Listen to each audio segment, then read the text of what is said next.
kekuatan Solo masih sangat nyata menurut Pak Zul? Oh masih, saya dari sana.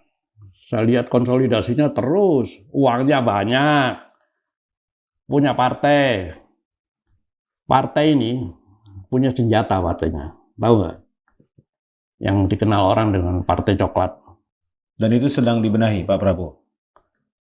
Yang nyatanya dilawan, waktu ada mau melakukan reformasi Polri, dilawan, diduluin. Ada target apa ini gitu loh? Menutupi apa? Itu pertanyaan saya. Saya menemukan jawabannya. Apa Pak Zul? Orangnya yang palsu. Maksudnya? Kalau bangsa ini tidak dirahmati, kita udah habis ini. Dipimpin dengan gaya begini, korupsi begini, semua dihabisin. Habis mestinya. Dia masih survive. Gitu loh. Itu karena kita dirahmati. Satu-satunya di dunia negara tanpa ibu kota itu Indonesia. Setelah ada kepres dari Joko Widodo mencabut status Jakarta sebagai daerah khusus ibu kota. Sementara ibu kota penggantinya nggak ada. Kan berarti nggak punya ibu kota negara. IKN? Mana? Ada penetapannya? Nggak ada. Baru rencana. Kalau di dunia kedokteran, operasi itu ada 3. Operasi biasa, itu kayak bedah tulang, gitu kan, bedah plastik. Operasi urgent, tanda-tanda vital diperbaiki, tensinya, itu usus buntu misalnya, 6 jam, udah bagus, tanda-tanda vital, operasi. Yang ketiga, operasi emergency. Nggak peduli tensinya rendah, nggak boleh itu, masuk kamar operasi, lakukan tindakan. Misalnya perdarahan otak. Kita ini sudah sampai pada keadaan seperti itu. Kalau tidak ada tindakan radikal, ngeri nih. Justru membahayakan Pak Prabowo? Iya loh, pasti. Kalau dia nggak ngambil tindakan, saya khawatir dia sendiri yang jadi korban.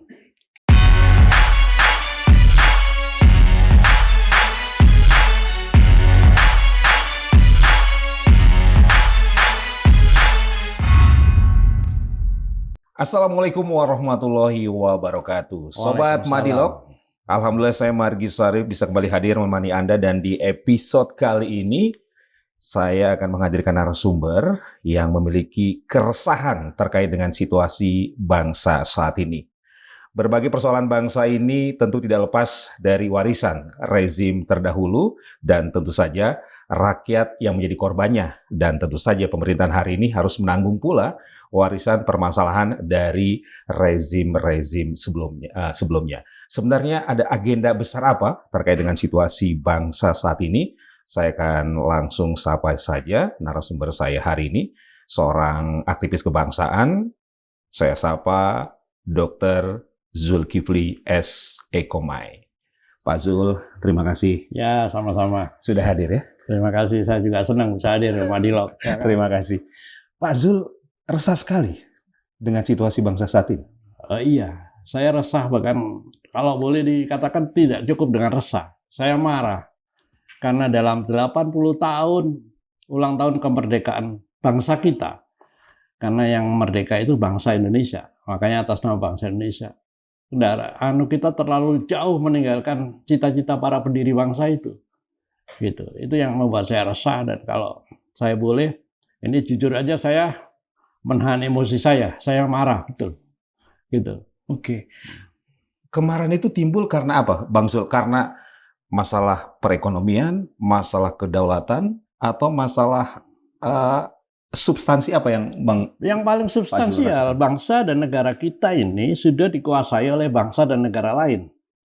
Dan untuk mempercepat proses itu, ironinya bangsa kita sendiri yang membuka peluang gitu. Bahwa bangsa ini dan negara ini dikuasai oleh bangsa lain.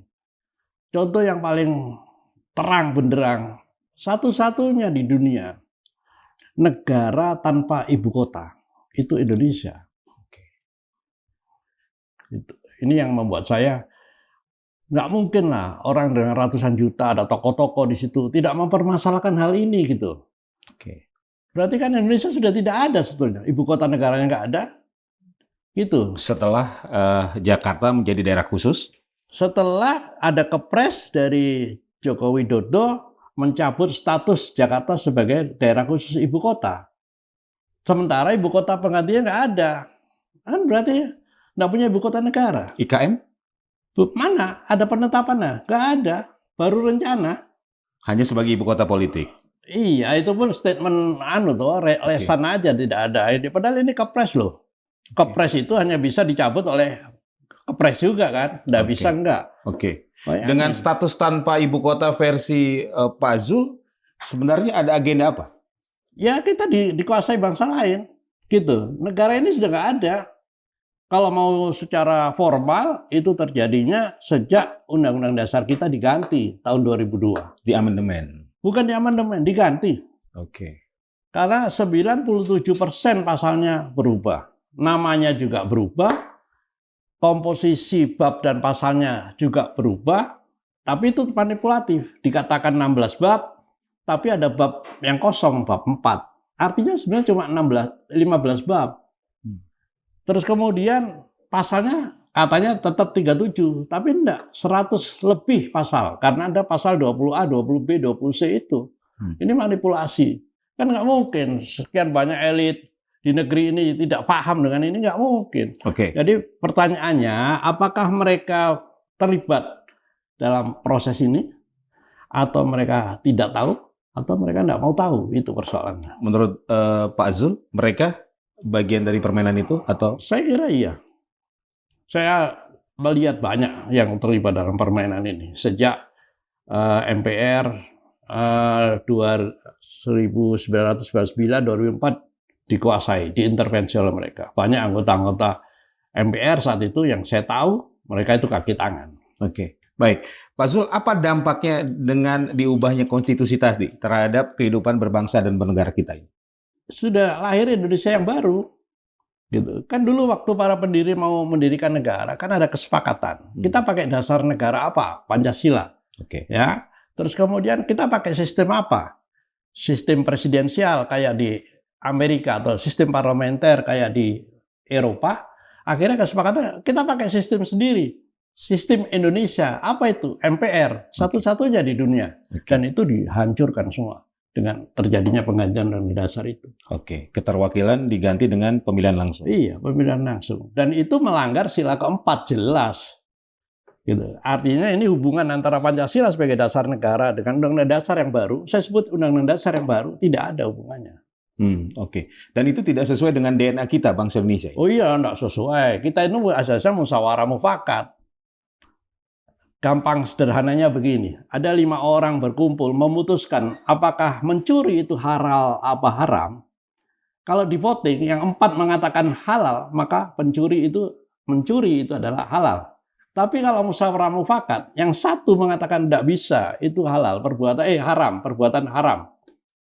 Yang 4 ngotot, enggak, ini halal, dijelaskan dengan kebijakan. Makanya ada kebijaksanaan dalam permusyawaratan, dijelaskan. Ini loh dasarnya. Akhirnya yang 4 sepakat, mufakat. Di situ anunya bedanya. Bukan menang-menangan. Bukan. Siapa yang banyak itu yang menang. Iya. Dan kita tahu strata sosial bangsa kita kan masih beda-beda pendidikannya. Mana ngerti, apalagi dengan intervensi atau pengaruh media. Jujur aja saya pernah mengatakan bahwa pemilihan umum atau pemilihan presiden atau pemilihan kepala daerah itu seperti perjudian, untung-untungan. Ya kan? Kalau dulu waktu orang berjudi ada kode buntut, sekarang pakai kode yang di-drive oleh lembaga survei dan media. Gitu. Apa yang dihasilkan dari hasil membuat konstitusi baru tadi itu? Terkait misalnya proses pemilihan pemimpin kita. Ya terpilihlah seorang Joko Widodo yang sekarang diributkan orang yang dengan ijazah palsu dan lain-lain. Itu kan jelas itu produk dengan undang-undang dasar yang baru, dengan pemilihan langsung itu. Kita tidak tahu dia siapa sebetulnya. Gitu. Dengan kriteria apa kita tidak tahu. Tiba-tiba dengan kekuatan oligarki politik dan oligarki ekonomi dia jadi. Kan gitu, ini didesain kan. Didesain. Tidak ada pemilihan yang sebetulnya real, itu tidak ada. Jadi kalau dulu ada kata-kata curang, ini bukan cuma sekedar curang, memang sudah didesain. TSM ya? Iya. Ini nanti presidennya adalah orang ini. Gitu. Untuk menyempurnakan kerusakan akibat penggantian undang-undang dasar supaya kita lebih banyak dikuasai, dijajah kembali, ya memang harus dipasang presiden seperti dia gitu. Oke. Jadi agenda besar dari pihak luar itu dengan memainkan pola-pola yang kita lihat di rezim kemarin itu. Iya, ini perang asimetris itu adalah untuk menguasai, lebih tepatnya menguasai sumber daya alam kita. Kalau kita perang terbuka, bangsa kita ini bukan bangsa lemah, kita bangsa petarung. Lihat aja 10 November, saya kebetulan narik Surabaya, saya tahu persis bapak saya terlibat, tahu persis bagaimana mereka melawan, tidak peduli. Gitu. Oke, Pak Zul tadi sudah menyinggung mengenai era Joko Widodo. Kerusakan apa yang ditimbulkan di era itu menurut Pak Zul? Semua institusi rusak. Coba tolong sebutkan ke saya, institusi mana yang tidak rusak?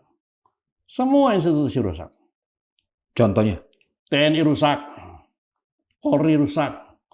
Itu yang jelas ya. Dunia saya, dunia kedokteran rusak semua. Udah nggak ada namanya apa sebagai lembaga sosial, bagaimana membantu rakyat, itu udah nggak ada, rusak semua. Saya malah minta tolong sebutkan satu institusi yang tidak rusak, supaya saya lega gitu, saya nggak marah begini. Tidak ada menurut Pak Zul? Nggak ada, coba sebutkan. Saya pengen tahu. Saya bisa jelaskan kalau misalnya dijelaskan itu yang tidak rusak, enggak, saya bisa jelaskan. Eksekutif, legislatif, yudikatif? Rusak semua. Rekrutmen legislatif, kita tahu semua apa yang terjadi. Ya kan? Dulu saya sebagai aktivis mahasiswa, sebagai aktivis pemuda, untuk jadi ketua KNPI saya dilatih dari tingkat kecamatan sampai ini. Sekarang enggak. Hari ini dapat kartu anggota, besok jadi ketua umum partai. Gimana coba? Pemahamannya dia apa? Enggak ada. Kan rusak sudah. Gitu. Oke, jadi memang menurut Pak Zul agak ada agenda asing yang memang sudah berjalan cukup lama. Sudah cukup lama, cukup lama. Dan di era Pak Jokowi itu semakin menyempurnakan kerusakan. Menyempurnakan kerusakan. Dampak rusaknya luar biasa. Nah, tokoh-tokoh bangsa, mereka-mereka yang memiliki kekuatan dalam konteks apapun, kemana saja mereka di era itu, Pak Zul? Saya tidak tahu ya kenapa mereka tidak berani, berkata aja tidak berani, kenapa gitu. Ini bangsa ini diwariskan oleh para pendiri untuk dikelola. Kita ini cuma pewaris, dapat warisan untuk memelihara aja tidak bisa gitu. Berarti kita tidak mensyukuri nikmat itu. Kita itu dapat nikmat kemerdekaan yang bangsa lain mungkin susah dikasih kita dengan darah dan air mata. Tiba-tiba kita dirusak begitu aja. Marah saya, gimana enggak marah saya? Oke, elit-elit politik, tokoh-tokoh bangsa, mereka yang punya kekuasaan atau kemampuan, menurut Pak Zul, mereka tidak bersuara dan tidak berjuang. Saya jujur aja beberapa saat ini, sama anak-anak muda saya minta, sebutkan tokoh yang berpikir bangsanya. Sebutkan aja. Kesulitan mereka mencari. Gitu. Tidak ada satupun, Pak Zul? Tidak. Satupun tidak ada? Tidak ada. Belum ketemu. Saya tidak tahu ada apa tidak, tapi belum ketemu. Saya minta anak-anak muda, yang saya terus terang memang dekat dengan anak-anak muda, karena saya katakan, kalianlah yang punya masa depan terhadap bangsa dan negara kita. Saya ini generasi gagal. Generasi saya ini gagal, merusak negara ini, generasi saya. Gitu. Situasi itu terjadi karena memang pengkondisian yang luar biasa, iya. Atau memang mereka tidak berdaya, atau mereka bagian dari permainan itu? Dikondisikan. Itu dikondisikan. Dan kita tidak sadar, gitu. Tidak sadar atau mungkin, ya saya nggak tahu. Saya tidak bisa tahu jawabannya pasti dengan keadaan ini. Saya tidak tahu dan jawaban pasti. Rakyat, Bang Jul? Kenapa? Rakyat bagaimana? Ya, kita kan tahu pendidikan rakyat kita. Dunia pendidikannya tinggi aja rusak, gimana? Ya kan, rezim ini didukung oleh siapa? Profesor-profesor, guru besar. Gitu. Ya kan? Kita bisa lihat kan kebohongannya luar biasa. Nggak ada lagi martabat dari perguruan tinggi itu. Nggak ada yang teriak-teriak. Dulu kan ada yang di kampus ngomong-ngomong. Sekarang gimana? Saya juga bingung. Kaum intelektual. Iya. Saya butuh teman. Jujur aja. Gitu. Pak Jul merasa berjuang sendiri. Bukan merasa berjuang sendiri. Saya tetap berjalan. Saya tahu ada beberapa teman yang mungkin tidak sama pikirannya sama, keresahannya sama, tapi mungkin mereka berpikir macam-macam ya, mungkin punya anak-anak yang harus jangan terlibat lah, anak-anak saya masih sekolah misalnya gitu. Tapi ada saya akhirnya saya putuskan ya udahlah kalian di belakang aja, saya di depan gitu. Iya. Tapi kan setiap era kalau kita melihat perjalanan Republik ini selalu ada tokoh-tokoh yang menjadi mesin penggerak, Pak Zul. Ya, memang harus ada. Di era kemarin tidak ada? Ya karena tidak ada, saya tahu diri sebetulnya. Ya kan? Saya tahu diri ya. Maksud saya sih yang harus mimpin kayak gerakan begini gitu. Tapi daripada tidak ada, ya sudahlah. Udah saya siapkan. Saya temuin anak-anak muda. Saya setiap hari jujur aja, saya keliling. 3-4 tempat saya temui setiap hari. Jadi kalau ada yang ragu-ragu saya tinggal. Saya katakan ini loh situasi yang terjadi. Mau ikut apa enggak? Kan untuk ikut itu macam-macam. Bisa tenaga, bisa pikiran, bisa dananya. Misalnya untuk operasi-operasi adik-adik kita kan ngumpul paling tidak minum kopi. Logistik. Iya. Nggak harus pakai miliar-miliar, triliun-triliun. Nggak ada. Itu proyek namanya.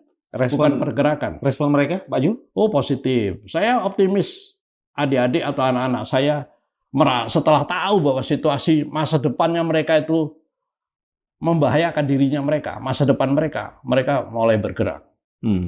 Memang harus diberi kesadaran, tidak bisa lagi. Dan saya yakin mereka lebih pintar dari kita. Ada jaringan internet, ada ini. Kan gitu. Kita tidak bisa lagi konvensional. Jadi hasil reformasi itu apa, Pak Jul? Jangan dilihat bahwa reformasi hasil kita loh. Reformasi itu agenda global, itu yang harus disadari. Itu bagian dari skema global itu. Reformasi itu. Perang asimetris tadi itu? Iya, perang asimetris itu. Gitu. Jadi itu fase yang mereka siapkan juga? Iya, disiapkan. Udah lama ini menyiapkan untuk menguasai Indonesia itu bagaimana caranya. Dilihatlah tokoh-tokoh yang kira-kira bisa diatur, bisa dibeli. Gitu. Rata-rata mereka yang diberi beasiswa di luar negeri itu sudah dibina. Anak-anak pinter-pinter dibina dari situ. Ini sistematis, terstruktur dengan hebat. Termasuk menanamkan sistem demokrasi ala Barat. Iya. Kita tidak mengenal yang namanya demokrasi. Musyawarah. Cuma Bung Karno waktu pidato di PBB mungkin tidak punya penerjemahan yang sila keempat itu. Kerakyatan yang dipimpin oleh hikmat kebijaksanaan dalam permusyawaratan perwakilan. Dia cuma ngomong number 4, demokrasi. Ya mungkin itu. Kita nggak tahu. Mungkin nggak kenal demokrasi. Demokrasi yang terjadi kan cuma itu tadi. One man, one vote. Dalam pemilihan aja. Dan kita sudah berapa kali melakukan itu? Iya. Dan realitanya demokrasi model apa sih? Mau nyari calon bupati, calon wali kota, gubernur, harus rekomendasi ketua umum partai. Demokrasi model apa? Kalau mereka mengeklaim ini sebagai demokrasi. Baik, termasuk desentralisasi ya? Iya, kosong semua, ini pembohongan semua. Ini kepalsuan semua. Palsu semua. Itu kepalsuan. Kita harus sadar bahwa kita ini masuk dalam era kepalsuan yang luar biasa. Era kepalsuan yang luar biasa. Iya. Dan kita belum sadar, Pak. Saya tidak tahu. Saya justru tidak bisa jawab. Saya sudah ngomong, banyak teman, ada yang tahu lah. Ini loh palsu. Undang-undang dasar ini disebut pakai nama mirip. Kebetulan saya orang periklanan dulu. Kalau ada dua produk pertama dan produk yang datang terakhir, namanya mirip atau sama, maka produk yang datang kemudian itu disebut tiruan atau palsu. Undang-undang dasar kita juga begitu. Undang-Undang Dasar 45. Yang sekarang yang baru namanya Undang-Undang Dasar NRI 1945. Baik. Dari aspek politik tadi sudah dijelaskan ya, termasuk dari aspek geopolitik dan sebagainya. Dari aspek ekonomi, apa yang terjadi dengan bangsa kita, Pak Zul? Sudah dia di bawah garis kemiskinan. Saya beritahu karena saya suka keliling ya ke daerah-daerah, tidak usah jauh-jauh ke daerah tertinggal, desa tertinggal ya memang itu wajar lah. Di pusat Jakarta ada satu daerah di Jakarta Pusat itu satu rumah itu diisi 4 kepala keluarga dan tidurnya bergantian. Gitu. Belum lagi yang di sini ada gedung megah di bawah jembatan antara rel kereta api itu antara stasiun Cikini Gondangdia ada gerobak-gerobak, rumah-rumah gerobak. Nggak mungkin dong, nggak tahu mereka. Oke. Gitu. Artinya memang ekonomi Pancasila sudah semakin jauh dan kita semakin dibawa ke arah liberalisasi. Iya, jadi jargon aja. Liberalisasi sudah jelas itu. Nggak ada lagi.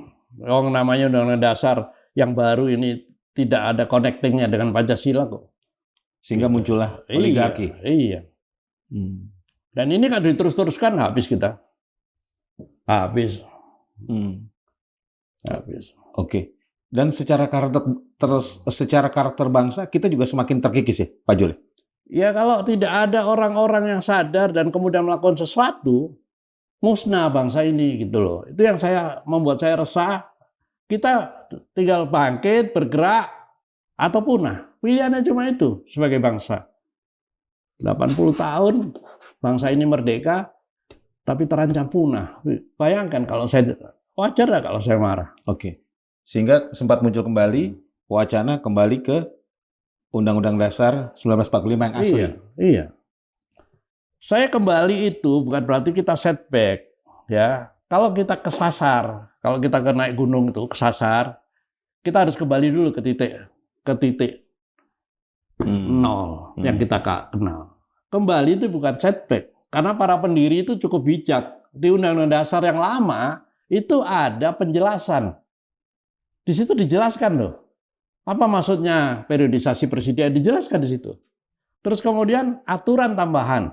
Kalau misalnya pasal 33, sekarang ada udara, dirgantara ya. Bisa ditambahkan lewat aturan tambahan. Kalau ada yang disempurnakan misalnya ada aturan peralihan, ini dihapus semua. Penjelasan aturan tambahan, aturan dihapus oleh gerakan ini. Dan gerakan ini ada formal, sudah diniatkan untuk diganti adanya koalisi Ornov untuk konstitusi baru. Berarti memang mereka sudah punya niat untuk mengganti konstitusi. Karena ada kata-kata konstitusi baru. Siapa yang paling berkepentingan agar Indonesia seperti hari ini? Ya tadinya Amerika. Lewat NDI, National Democratic Institute, yang dipimpin oleh Madeleine Albright. Gitu. Tapi Cina mau memanfaatkan situasi ini, dia ikut bermain, gitu. Dan bangsa kita tidak tahu sadar atau terlalu baik atau terlalu bodoh, saya tidak tahu. Ibarat analogi yang sederhana ya, kita sebagai tuan rumah ini, bangsa Indonesia ini, ada tamu Cina dan Amerika, yang bangsa lain tidak saya sebut, yang besar aja dulu itu. Ada di ruang tamu, kita sebagai bangsa yang, ya itu tadi saya sebut bodoh, kita ajak ke ruang makan, kita ajak makan, makanan kita dihabiskan. Kita sebagai tuan rumah nggak dapat apa-apa. Sekarang mau masuk kamar tidur kita, gitu. Rumah tangga kita mau dihancurkan dari rumah tangga kita. Sementara kita harus melayani. Terus harkat kita sebagai bangsa apa? Gitu. Nggak ada. Dan ujung-ujungnya adalah sumber daya alam. Iya. Makanya kita mesti balik pada yang dulu disepakati oleh para pendiri bangsa ini, dasarnya apa? Ya Pancasila, kita mesti kembali.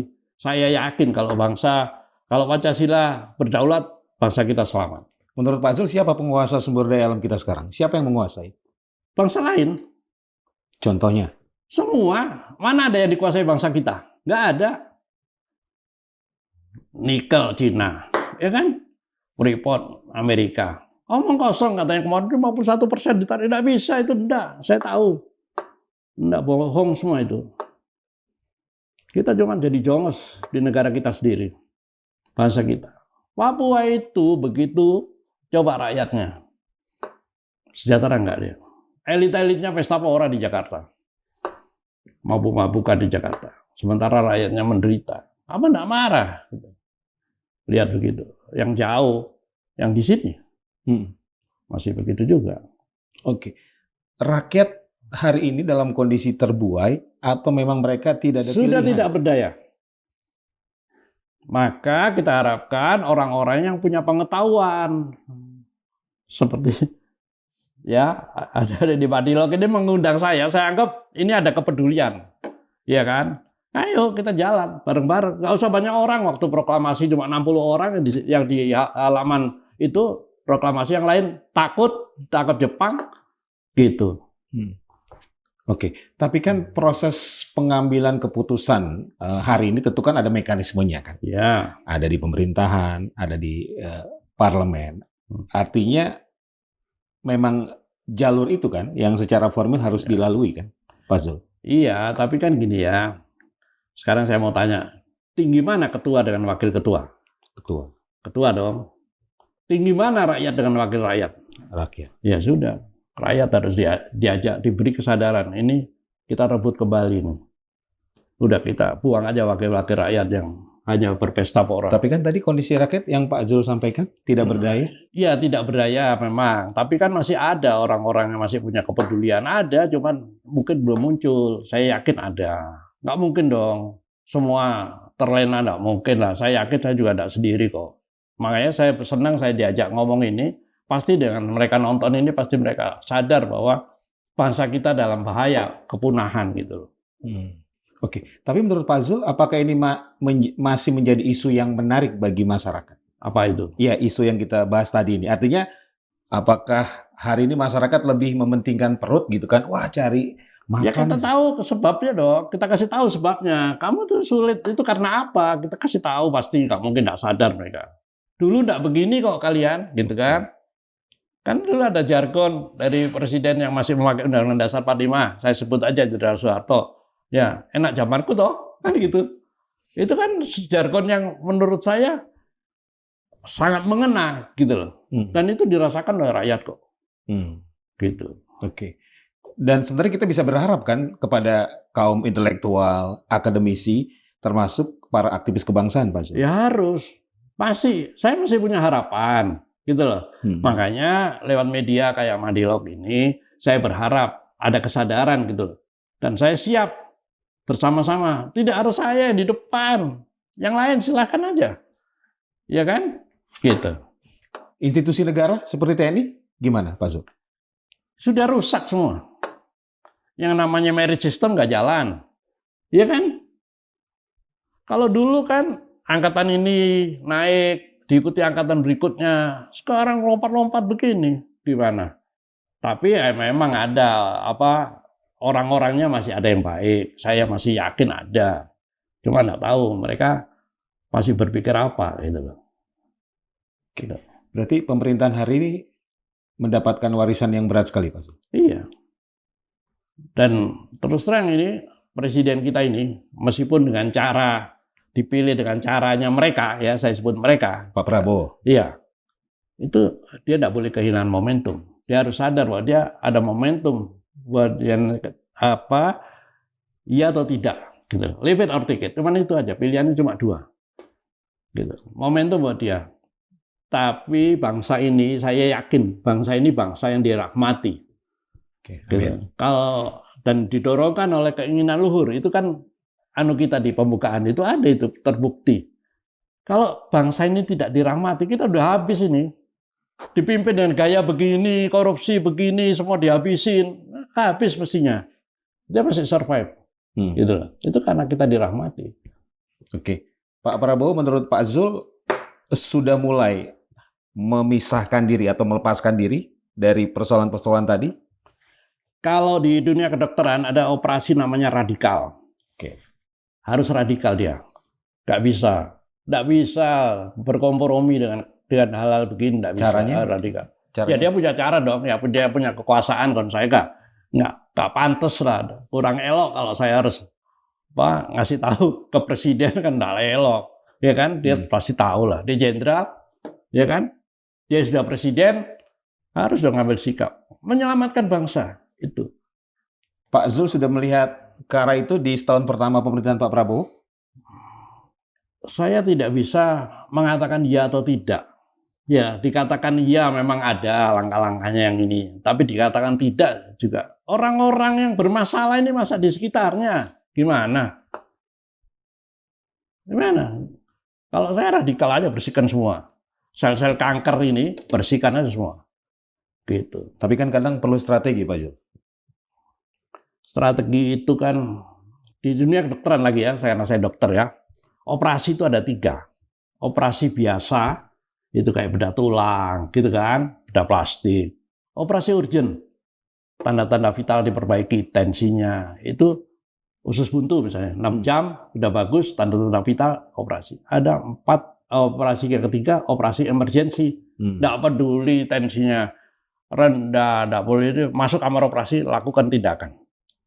Misalnya perdarahan otak. Kita ini sudah sampai pada keadaan seperti itu. Kalau tidak ada tindakan radikal, ngeri nih. Justru membahayakan Pak Prabowo. Iya loh, pasti. Kalau dia nggak ngambil tindakan, saya khawatir dia sendiri yang jadi korban. Jadi apa yang harus dilakukan, Pak Zul? Mulai dari mana? Saya yakin dia punya jaringan intelijen, udah tahu lah orang-orang mestinya harus diajak bicara, itu saya yakin dia tahu. Gitu loh. Tapi saya tidak melihat orang-orang yang saya kenal punya kepedulian terhadap nasib bangsa ke depan itu diajak bicara. Gitu. Bahkan untuk ketemu aja susah. Ini harus disadari oleh beliau bahwa untuk ketemu beliau susah. Gimana kita mau memberi masukan? Gitu. Oke. Bagaimana dengan kekuatan rezim sebelumnya hari ini? Rezim sebelumnya ini kan kita tahu bagian dari operasi global itu. Ya, operasi global itu tadi kan rezim yang dulu itu. Ya, lihat Rezim aja. Jokowi. Iya, Jokowi Widodo itu. Dan dia masih terus berupaya untuk naik lagi. Terbukti apa? Anaknya dipasang. Iya kan?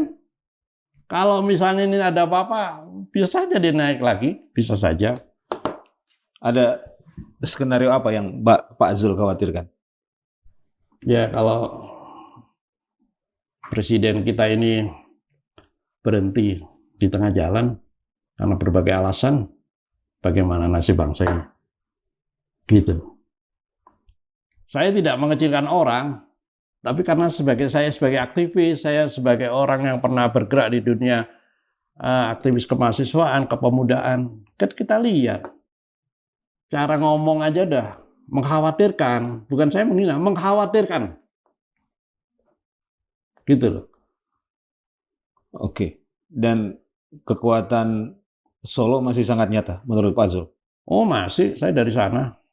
Saya lihat konsolidasinya terus, uangnya banyak, punya partai. Partai ini punya senjata partainya, tahu nggak? Yang dikenal orang dengan partai coklat. Kemarin kemenangan ini kan juga karena mereka yang bermain. Dan itu sedang dibenahi Pak Prabowo? Yang nyatanya dilawan, waktu ada mau melakukan reformasi Polri, dilawan, diduluin, gimana coba? Saya sebagai orang awam yang nggak ngerti di institusi kepolisian, saya merasa ini kok ngelawan ini. Gitu. Nggak mungkin dong, presiden nggak tahu. Nggak mungkin. Kok didiamkan, ada apa sih sebetulnya gitu loh. Kan saya berangkat dari pertanyaan-pertanyaan terus terang. Itu yang membuat saya makin gelisah. Dari pertanyaan-pertanyaan yang tidak terjawab. Sehingga membuat Pak Zul makin gelisah? Iya, karena tidak terjawab. Pertanyaan-pertanyaan saya sederhana sebetulnya. Kenapa ini sudah jelas melawan, ya kan? Kok tidak ditegur aja? Enggak. Selalu semua bersembunyi di balik kata strategi. Apa betul ini strategi atau ketidakmampuan? Saya tidak tahu. Oke. Kasus-kasus yang menyangkut Pak Jokowi dan keluarga kan makin banyak terungkap, menjadi perdebatan, menjadi ruang terbuka juga untuk berbagai analisis ya. Nah, Pak Zul melihatnya ada apa di balik ini dengan segala hiruk pikuknya nih, mulai dari kasus ini. Sebenarnya tidak perlu dibuat hiruk pikuk. Itu sudah bukan rahasia umum. Keterlibatan mereka terhadap pencucian uang misalnya, kan sudah ada di KPK. Nggak mungkin dong presiden atau nggak punya kemampuan untuk membaca, nggak mungkin.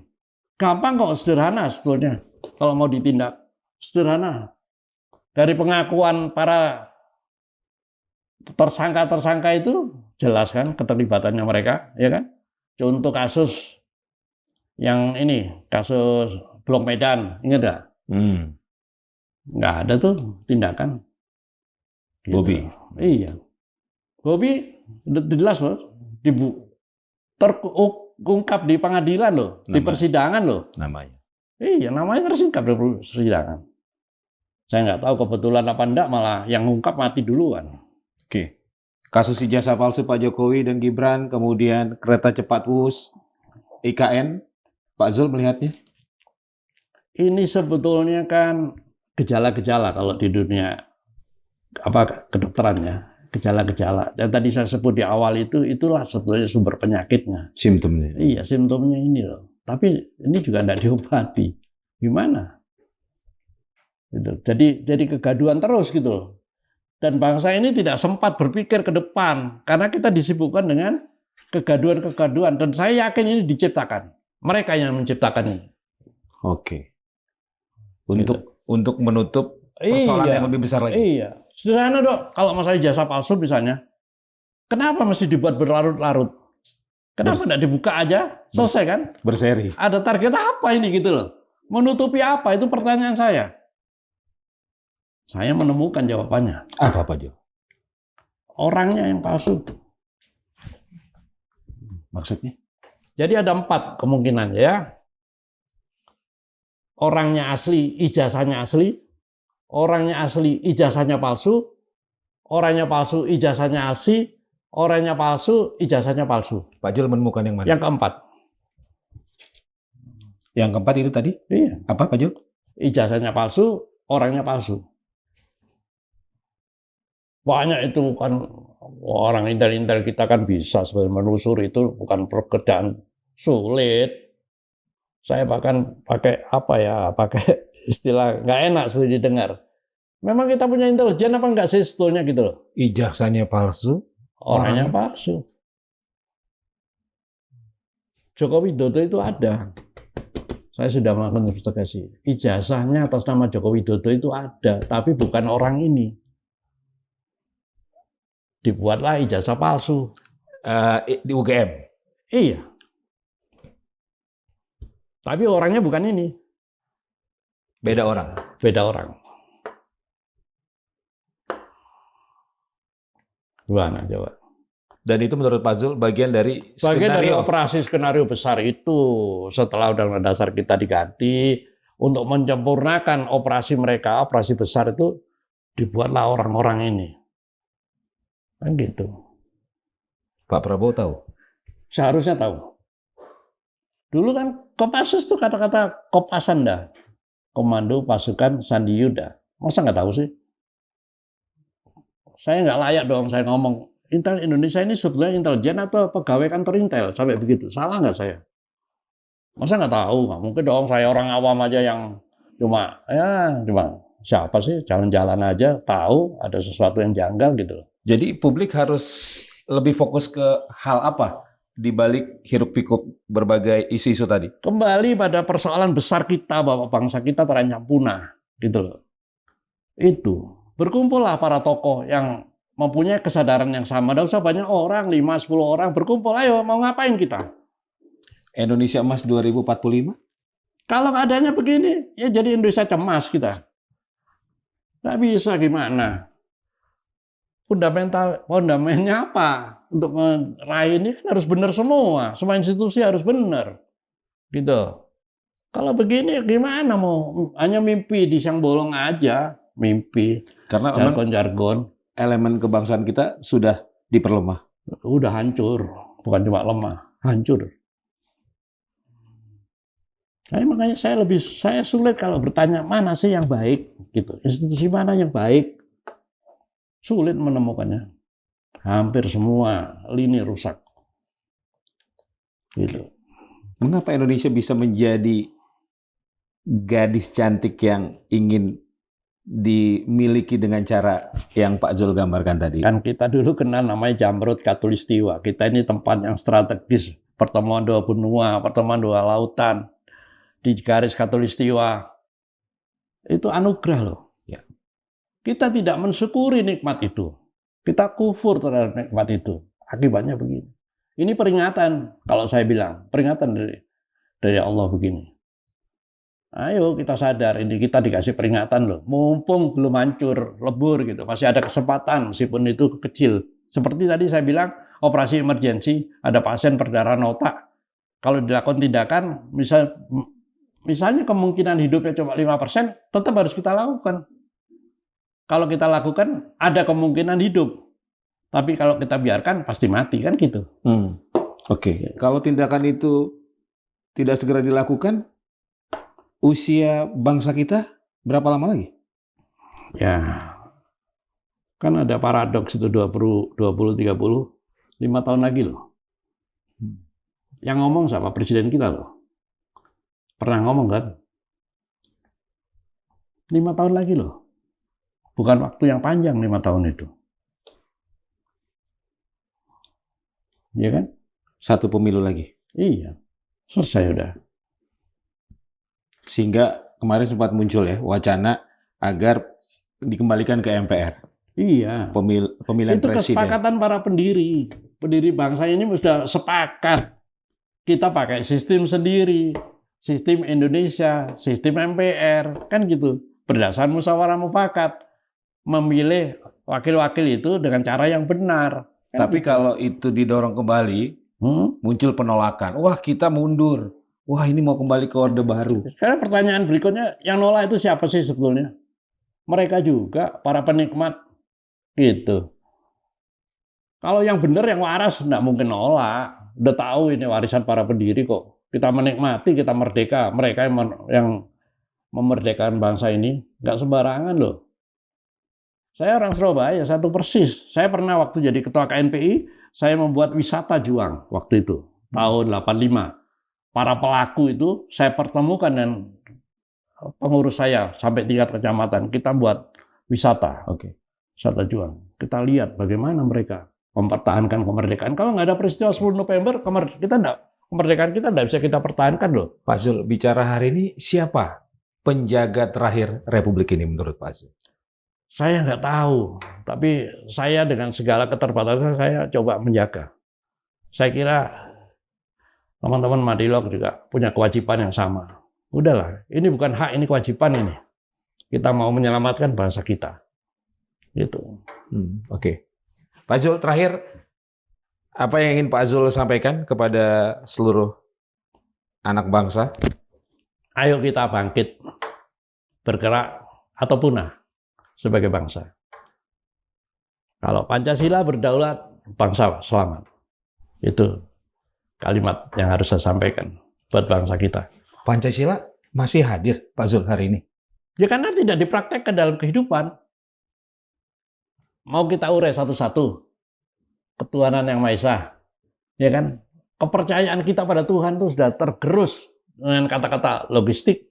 Mana duitnya? Wani piro. Wani piro, ya kan? Kemanusiaan.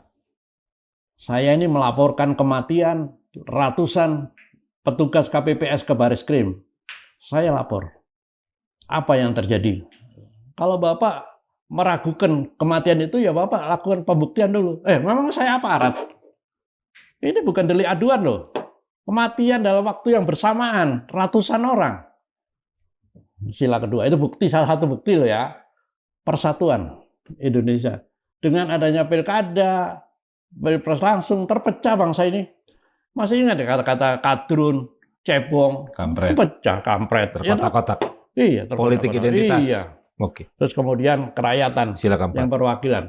Pemilihan langsung bukan milik kita. Demokrasi bukan milik kita. Terus ngomong keadilan sosial. Nggak ada. Yang ada ketimpangan sosial yang ada. Makin tajam ketimpangannya, kan gitu. Sila kelima semakin berat untuk diwujudkan, Pak. Iya. Kalau sila kelima diwujudkan itu, gitu loh. Makanya saya cuma berharap ini, dengan semangat ini, ya kan, Tuhan tidak akan merubah satu bangsa sebelum bangsa itu merubah nasibnya sendiri. Kita rubahlah untuk menjadi baik. Pasti Tuhan memberi. Ya, baik. Terima kasih, Pak Zul.